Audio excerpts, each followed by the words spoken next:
Assalomu alaykum.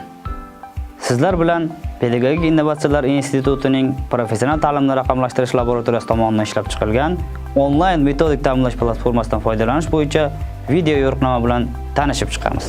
Platformaning maqsadi professional ta'lim muassasalarini metodik ta'minlash tizimini takomillashtirish va avtomatlashtirishdan iborat.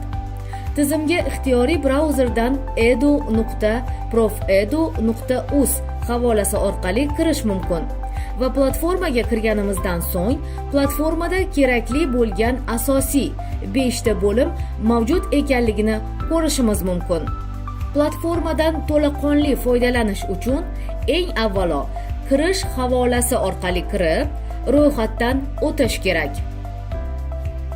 O'quv me'yoriy hujjatlar bo'limida professional ta'lim yo'nalishlari, mutaxassisliklari va kasblari klassifikatoridagi 8 ta bilim sohasi, 22 ta ta'lim sohasi, 102 ta ta'lim yo'nalishlaridagi kasb va mutaxassisliklarning o'quv me'yoriy hujjatlari 3 ta ta'lim darajasi bo'yicha tartiblanib kiritilgan.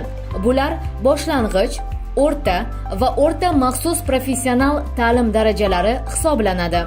Ko'rib turganingizdek, platformaga kiritilgan barcha o'quv me'yoriy hujjatlar soni 380 tani tashkil etadi. Shu jumladan boshlang'ich ta'lim darajasi bo'yicha 142 ta, o'rta professional ta'lim darajasi bo'yicha 150 ta va o'rta maxsus professional ta'lim darajasi bo'yicha 88 ta. Misol uchun, xizmatlar sohasida jami 48 ta kasb va mutaxassisliklarning o'quv me'yoriy hujjatlari mavjud. Shu jumladan boshlang'ich ta'lim darajasi bo'yicha 23 ta, o'rta professional ta'lim darajasi bo'yicha 16 ta va o'rta maxsus professional ta'lim darajasi bo'yicha 9 ta. Ta'lim sohasi, ta'lim yo'nalishi va ta'lim darajalari bo'yicha ham tartiblashimiz mumkin. Muhandislik ishi, ishlov berish va qurilish sohasi bo'yicha ham o'quv me'yoriy hujjatlarni qarab chiqishimiz mumkin. Tartiblashni bilim sohasi, ta'lim sohasi, ta'lim yo'nalishi, ta'lim darajasi bo'g'inlarining har biri bo'yicha amalga oshirishimiz mumkin bo'ladi.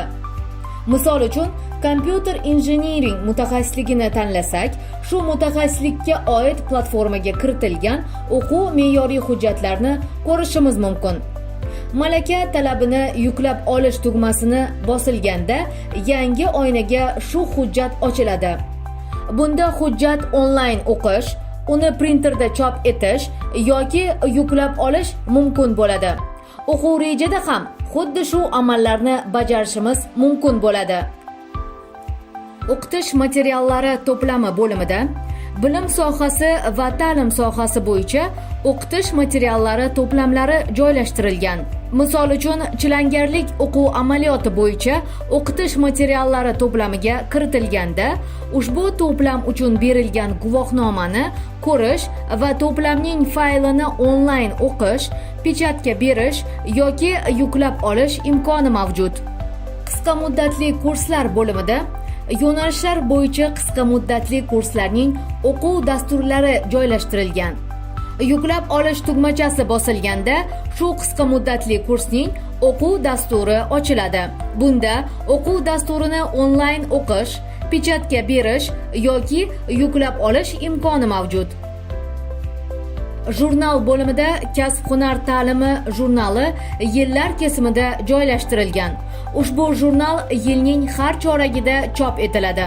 Platformada so'nggi 4 yilda chiqqan sonlari mavjud. Siz uchun foydali bo'limida dunyodagi professional ta'lim bilan bog'liq bo'lgan platformalar ro'yxati joylashtirilgan. Ushbu platforma bo'yicha taklif va mulohazalaringizni ekraningizdagi elektron pochta manziliga jo'natishingizni so'raymiz.